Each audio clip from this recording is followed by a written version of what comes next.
YouTube سے آپ کی پہلی انکم کب آئی اور کتنی آئی، اور آپ کو احساس ہوا کہ میں نے ٹھیک کام شروع کر لیا جاب چھوڑ کے؟ اچھا، مجھے بالکل اندازہ نہیں تھا کہ یوٹیوب اتنا اچھا پے کرتا ہے اور یہ کتنی اچھی اپرچونٹی ہے. اور 2-3 ماہ بعد پیمنٹ آئی تھی، کیونکہ وہ جو بھی یوٹیوب شروع کرتا ہے اس کو پتہ ہے کہ وہ ایک پن آتا ہے اور وہ ایڈسنس کا وہ نہیں ہوتا تو وہ سارا. اور جس دن مجھے پہلی پیمنٹ آئی تھی نا، اس دن سے میں نے ایک رپورٹر کو پکڑ کے کہا کہ یوٹیوب شروع کریں، ایک بندے کو پکڑ کے کہا کہ یوٹیوب شروع کریں. بہت میں نے رپورٹرز، اچھا شروع میں رپورٹرز میرا مذاق اڑاتے تھے، تضحیک کرتے تھے، تضحیک سے کہتے تھے یہ یوٹیوبر ہے، اور اس طرح سے تضحیک سے اینکرز تضحیک سے نام لیتے تھے یوٹیوبر ہے. اور میں لیکن رپورٹرز جو جتنے بھی تھے لائک رپورٹر تھے ان کو میں کہتا تھا کہ آپ زیادتی کر رہے ہیں، آپ لائک ہیں. اور میں آپ کو بتاؤں کہ میں یوٹیوب پہ جلدی کیا تھا، اس لیے میں اسٹیبلش ہو گیا. اگر جو لائک رپورٹر تھے وہ پہلے سے یوٹیوب پہ ہوتے تو میں کبھی بھی اسٹیبلش نہ ہوتا. یوٹیوب پہ نا ایک مسئلہ ہے، جو لوگ اسٹیبلش ہو جاتے ہیں پھر لوگ نا بڑا مشکل ہے کسی نئے بندے کو دیکھنا. کئی بار ہم لوگوں کو یہ کہتے ہیں کہ بڑے اچھے نوجوان اب رپورٹرز آ گئے ہیں، کچھ ہمارے سینئر ہیں وہ بہت اچھی رپورٹنگ کر رہے ہیں، اور ہم لوگوں کو کہتے ہیں کہ یار ان کو سنا کریں، انکریج کیا کریں.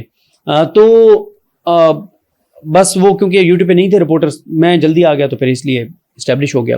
ورنہ میرے سے زیادہ صلاحیت والے لوگ یوٹیوب پہ اب ہیں، اور اس وقت بھی وہ تھے لیکن یوٹیوب پہ نہیں تھے.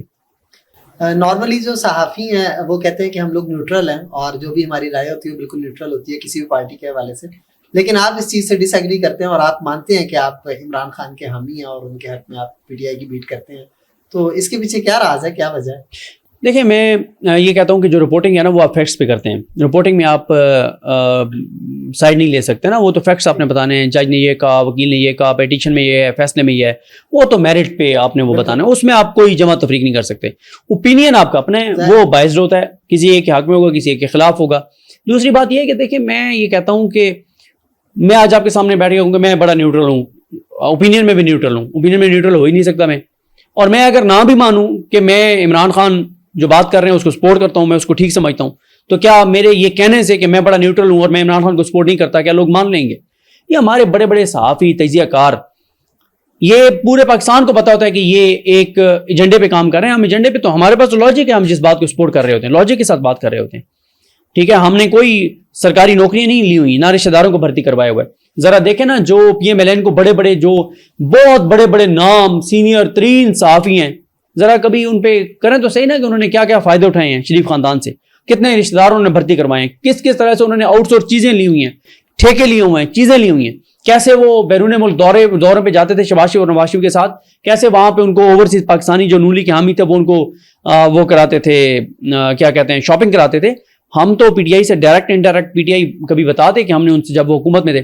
اچھا، میں اب یہ سوچتا ہوں، یہ ابھی کئی لوگ آتے ہیں ان کا کام پھنسا ہوا ہوتا ہے، یہ کہتے ہیں وہ ٹرانسفر کا یہ وہ، تو اب مجھے خیال آتا ہے یار جب پی ٹی آئی 3.5 سال حکومت میں تھی، ہمارے تو کبھی ذہن میں نہیں آیا تھا یہ بات کہ ہم یار کسی منسٹر کو یہ کہہ دیں، یا نہ منسٹریوں میں جاتے تھے.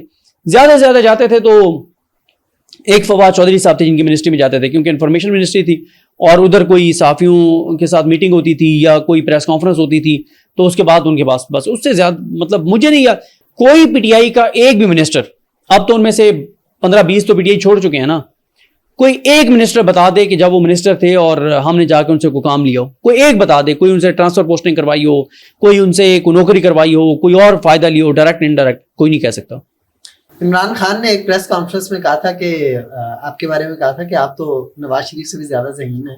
وہ کیا سوال تھا، کیسے وہ بات ہوئی تھی؟ نہیں، وہ کسی اور تناظر میں تھا.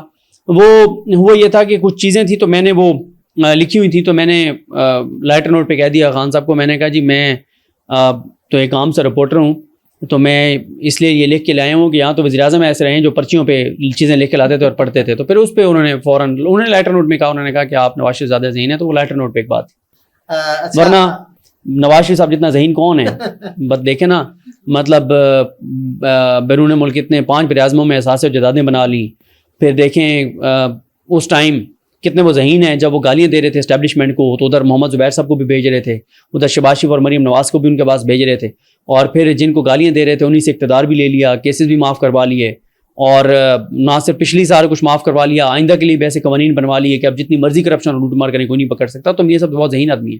اچھا، آپ نے اسٹیبلشمنٹ کی بات کی ہے، تو آپ کا بھی سنا خاصا تعلق ہے, آپ کو بلایا جاتا ہے, آپ کو آفرز بھی دی جاتی ہیں, اور جنرل باجوہ کے بارے میں کہا جاتا ہے کہ وہ جب صبح کے ٹائم میں آپ کو وہ ضرور سنا کرتے تھے, تو اس بات میں کس حد تک حقیقت ہے؟ دیکھیں یہ بس انہوں نے کہیں پہ بات کی تھی, وہ بھی ایک خاص تناظر میں تھی.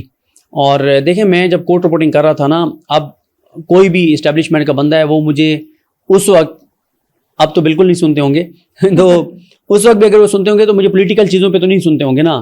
پولیٹیکل ان سے بہتر کس کو پتا تھا جب وہ سارا کچھ کار وہ خود رہے ہوتے تھے.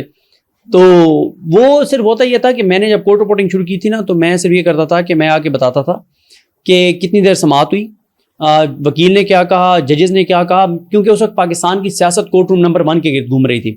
اچھا ٹی وی چینلز کی وجہ سے میرے جیسے رپورٹرز اسٹیبلش ہوئے یوٹیوب پہ, کیونکہ ٹی وی چینلز کا ایک مسئلہ ہے, ایک کیس چل رہا ہے سپریم کورٹ میں, وہ بہت امپورٹنٹ کیس ہے اور پورے پاکستان کی نظریں ہیں, پورے پاکستان سے مراد یہ ہے کہ جتنے پاکستان کے اندر لوگ انٹرسٹڈ ہیں اس سٹوری میں, ان کی نظریں ہیں اس کے اوپر. ٹی وی چینلز کا مزاج یہ ہے کہ وہ رپورٹر کو کال پہ لیتے ہیں, رپورٹر 1 منٹ بولتا ہے, ابھی وہ مین چیز پہ آیا نہیں ہوتا, بہت شکریہ میاں قیل افضل, اور آگے نکل جاتے ہیں. ٹھیک ہے, مطلب پوری بات کرنے ہی نہیں دیتے. جو دیکھنے والا ہے نا وہ جاننا چاہ رہا ہے اس کیس کے بارے میں, میں اس کیس کے بارے میں پورا بتاتا تھا. اور پہلا 1 سال یوٹیوب پہ میرا اوپینین کا ایک لفظ بھی نہیں ہے میرے یوٹیوب چینل پہ, میں صرف بتاتا تھا دلائل کیا ہوئے, جج نے کیا کہا, اور یہ سر. اس لیے لوگ جاننا چاہتے تھے کورٹ روم کے اندر ہو کیا رہا ہے, کیونکہ ٹی وی چینلز اس طرح سے رپورٹ نہیں کرتے تھے. تو اس لیے اگر کوئی سنتا تھا تو اس لیے سنتا تھا, باقی یہ نہیں ہے کیونکہ میرے کوئی افکار, نظریات یا میرے کوئی الفاظ کو اتنے اس قابل تھے کہ کوئی میٹر کرنے والے لوگ سنتے تھے. وہ صرف کمرہ عدالت کے اندر ہوا کیا ہے اس چیز کو اپڈیٹ ہونے کے لیے مجھے سنتے تھے, بس یہ تھا.